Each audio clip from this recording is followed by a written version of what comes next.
Shalom, selamat datang dalam video Core Discussion Guide di bulan Januari tahun 2021. Saya rasa belum terlambat untuk saya mengucapkan Happy New Year untuk kita semua.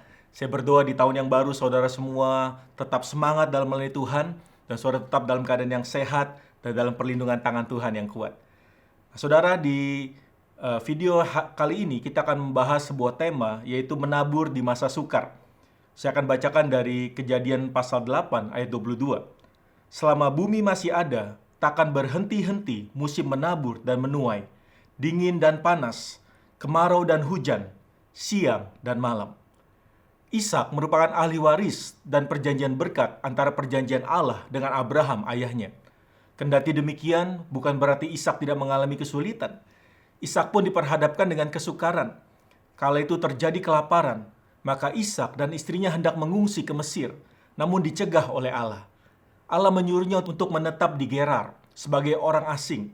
Di sana Ishak menjalani kehidupan dengan berbagai kondisi yang tidak menentu.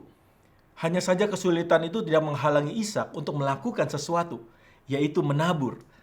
Alkitab memberitahu, maka menaburlah Ishak di tanah itu. Dan dalam tahun itu juga, ia mendapat hasil 100 kali lipat, sebab ia diberkati Tuhan. Kita mendapati bahwa dalam berbagai kesukaran, Allah menepati janjinya untuk memberkati Ishak. Hal menabur yang dilakukan oleh Ishak menjadi simbol bagi kita di masa-masa sekarang ini. Sepanjang tahun yang lalu, seluruh dunia termasuk kita mengalami badai yang cukup besar. Keadaan ini membuat tahun 2021 serasa berat, suram, dan penuh ketidakpastian. Meski akan diperhadapkan dengan berbagai situasi yang tidak menentu di depan sana, tetapi marilah kita berkomitmen untuk menabur benih-benih yang baik, sebagaimana yang dilakukan Ishak. Sesuai ayat firman Tuhan hari ini, selama bumi masih ada, takkan berhenti-henti musim menabur dan menuai, dingin dan panas, kemarau dan hujan, siang dan malam. Artinya, selama kita hidup, itu adalah kesempatan bagi kita menabur, baik kepada Tuhan maupun kepada sesama. Perihal menabur ini, Rasul Paulus mengajarkan agar kita menabur benih yang akan menghasilkan tuaian hidup yang kekal, dan bukan menabur benih kebinasaan. Tapi Rasul Paulus tidak berhenti sampai di situ. Ia menekankan satu kepastian bahwa apa yang ditabur orang, itu juga yang akan dituainya. Itu sebabnya janganlah jemu-jemu berbuat baik, karena akan datang waktunya kita akan menuai jika kita tidak menjadi lemah. Galatia 6 ayat 7-9. Marilah kita belajar melakukan sesuatu untuk Tuhan dan sesama, sesuai dengan apa yang dikehendaki oleh Allah. Sudahkah kita menabur kebaikan, seperti apa yang diajarkan oleh Yesus? Menabur kasih lebih banyak, menabur berkat bagi sesama, menabur sesuatu untuk Tuhan melalui talenta dan pelayanan, dan berbagai hal yang dikehendakinya. Selagi masih diberi kesempatan, maka teruslah menabur hal-hal yang baik. Baik saudara, kita akan masuk dalam pembahasan materi hari ini. Pengertian menabur di masa sukar adalah melakukan proses penanaman benih dalam situasi sulit dan yang tidak menentu. Demikian juga halnya di dalam kekristenan. Istilah menabur di masa sukar dapat diartikan sesuatu yang kita persembahkan atau berikan untuk Tuhan, walaupun kita sedang berada dalam masa yang sukar dan kehidupan yang tidak menentu. Nah, mengapa kita harus menabur di masa sukar? Menabur pada saat Anda diberkati adalah hal yang biasa. Tapi menabur di saat Anda dalam keadaan yang sukar atau masa yang sulit adalah suatu hal yang luar biasa. Perkataan tersebut mungkin menggelitik kita sebagai orang-orang percaya, karena terkesan kita dipaksa untuk menabur atau memberi di saat keadaan kita sedang tidak baik. Namun hal yang penting yang harus kita ketahui, mengapa kita tetap menabur di masa yang sukar. Menabur di masa yang sukar adalah sebuah tantangan bagi ketaatan dan kesetiaan kita dalam mengikuti kehendak Allah, yang akan menghasilkan pertumbuhan iman kita kepadanya. Selain itu, firman Tuhan juga mengatakan dalam Galatia 6 ayat 7b, karena apa yang ditabur orang, itu juga yang akan dituainya. Nah, berikutnya, ada beberapa hal yang dapat kita tabur atau kita berikan kepada Tuhan dan sesama, walaupun di masa sukar. Yang pertama, menabur perbuatan baik atau kasih. Galatia 6 ayat 9 berkata, janganlah kita jemu-jemu berbuat baik, karena apabila sudah datang waktunya, kita akan menuai jika kita tidak menjadi lemah. Firman Tuhan mengingatkan kita agar jangan jemu-jemu menabur benih kebaikan. Karena apabila sudah tiba waktunya, kita akan menuai benih kebaikan tersebut.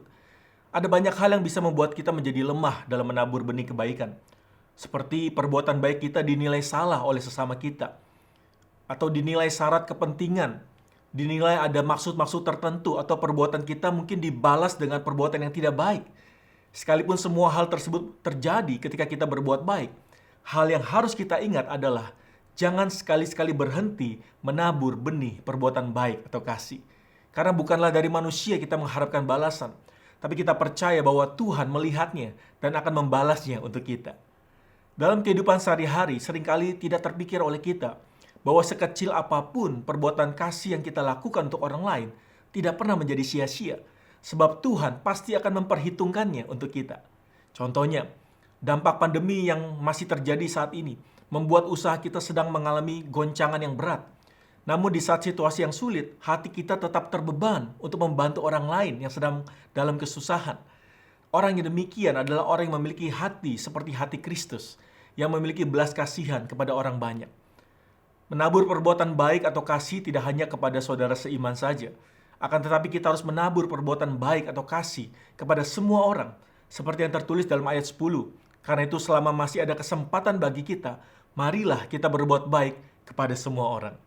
Di tahun yang baru ini dan seterusnya akan menjadi sebuah tantangan bagi kita, orang-orang percaya, untuk tetap setia menabur perbuatan kasih kepada orang lain, walaupun keadaan kita sedang dalam masa yang sukar. Namun satu hal yang harus kita percaya, bahwa Tuhan tidak pernah tutup mata kepada anak-anaknya yang menabur kasih kepada semua orang, dan pada saatnya nanti kita pasti akan menuai.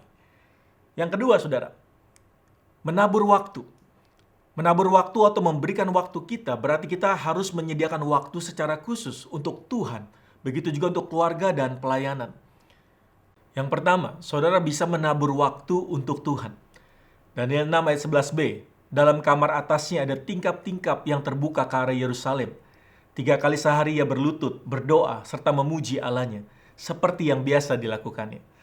Waktu yang Daniel berikan untuk berdoa dan memuji Tuhan tidak menjadi sia-sia, karena penyertaan dan perlindungan Tuhan nyata di saat Daniel mengalami bahaya di dalam gua singa.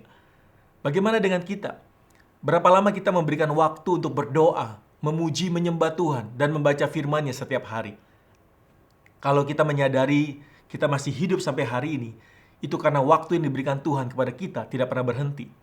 Jantung kita tetap berdetak dan berfungsi sampai hari ini adalah bukti bahwa waktu dan penyertaan Tuhan selalu nyata dalam kehidupan kita. Itu sebabnya sudah sepantasnya kita memberikan waktu untuk Tuhan, seperti Daniel yang menyediakan waktu untuk selalu bersekutu dengan Tuhan. Yang kedua, saudara bisa menabur waktu untuk keluarga. Selain dari kita menabur waktu untuk Tuhan, memberikan waktu untuk keluarga juga merupakan hal yang sangat penting. Banyak orang yang sukses dalam pelayanan dan juga usaha atau bisnis, tapi gagal dalam membangun keluarga yang utuh dan hidup di dalam Tuhan. Terjadinya perceraian antara suami dan istri, terjadinya perselingkuhan dalam keluarga, anak-anak terlibat narkoba, dan lain sebagainya. Itu merupakan dampak dari kurangnya waktu yang disediakan untuk keluarga. Menabur waktu untuk keluarga merupakan salah satu kunci keharmonisan keluarga. Menabur waktu bisa dalam bentuk ngobrol santai bersama, makan bersama, atau bisa juga mengatur waktu liburan bersama, dan banyak hal lain yang bisa kita lakukan. Apabila kita dapat memberikan waktu yang baik untuk keluarga, maka akan terjadi unity atau kesatuan di antara keluarga, dan akan terjalin hubungan yang harmonis antara suami dan istri, orang tua dan anak, sehingga keluarga kita semakin diberkati Tuhan, serta dapat menjadi contoh dan menjadi berkat bagi keluarga lainnya. Yang ketiga, menabur waktu untuk pelayanan. Setelah waktu kita untuk Tuhan tercukupi, waktu dengan keluarga terjaga dengan baik, maka kita juga dapat memberikan waktu kita untuk melayani dalam pekerjaan Tuhan. Melayani dalam pekerjaan Tuhan merupakan bentuk ucapan syukur kita atas kasih dan kebaikan Tuhan yang sudah menyelamatkan hidup kita. Tentunya banyak hal yang dapat kita lakukan dalam pelayanan. Misalnya melakukan sejumlah aktivitas di gereja, berdoa untuk orang lain, memberitakan firman Tuhan kepada orang lain, melakukan bakti sosial dalam masyarakat, dan lain sebagainya. Semua hal tersebut apabila kita lakukan dengan segenap hati dan dengan motivasi yang benar, maka setiap waktu dan jerih lelah yang kita berikan untuk pelayanan atau pekerjaan Tuhan tidak akan pernah menjadi sia-sia. 1 Korintus 15 ayat 58 berkata, "Karena itu saudara-saudaraku yang kekasih, berdirilah teguh, jangan goyah, dan giatlah selalu dalam pekerjaan Tuhan, sebab kamu tahu bahwa dalam persekutuan dengan Tuhan, jerih payamu tidak sia-sia." Setiap jerih payah kita dalam melayani Tuhan tidak pernah sia-sia. Karena Tuhan sudah menyiapkan upah yang besar bagi kita.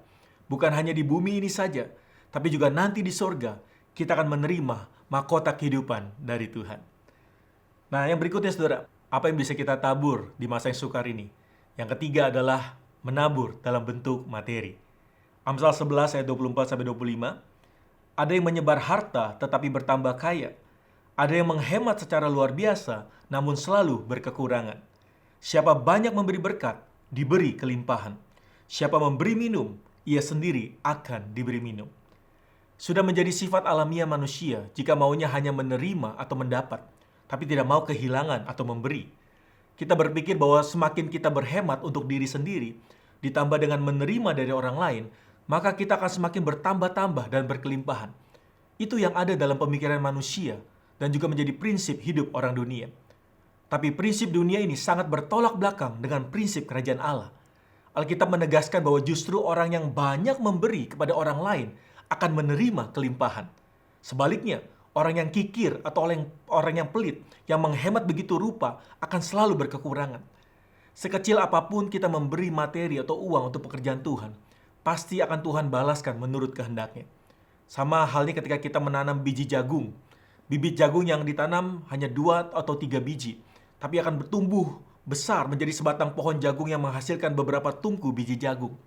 Demikian juga pada saat kita menabur atau memberi untuk pekerjaan Tuhan, maka Tuhan pasti akan memperhitungkannya dan membalasnya berkali-kali lipat.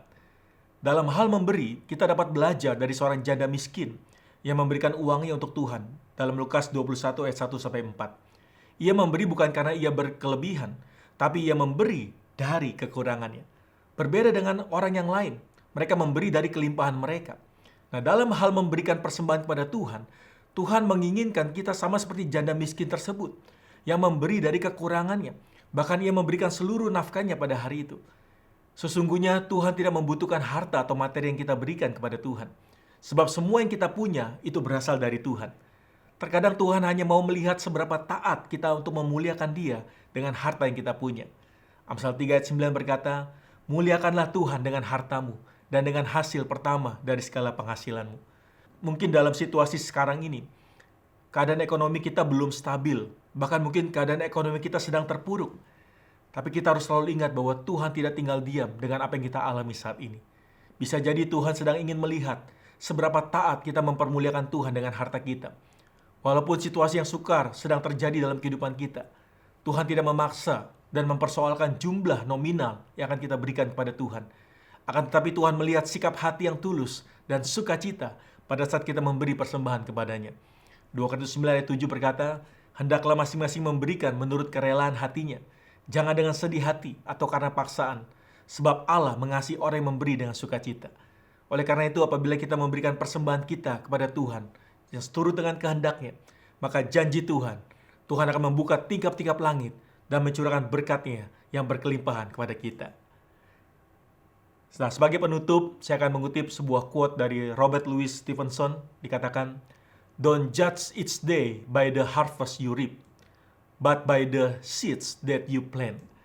Jangan menilai setiap hari dengan panen yang Anda tuai, tapi dengan benih yang Anda tanam. So, teruslah menabur di masa-masa yang sukar ini. Karena saya percaya apa yang kita tabur suatu saat akan kita tuai. Dan ketika kita menabur, kita percaya bahwa Tuhan melihat semua yang kita lakukan, dan Tuhan memperhitungkannya, dan Tuhan pasti membalasnya. Silakan lanjutkan dalam diskusi kelompok saudara. Selamat berdiskusi, Tuhan Yesus memberkati.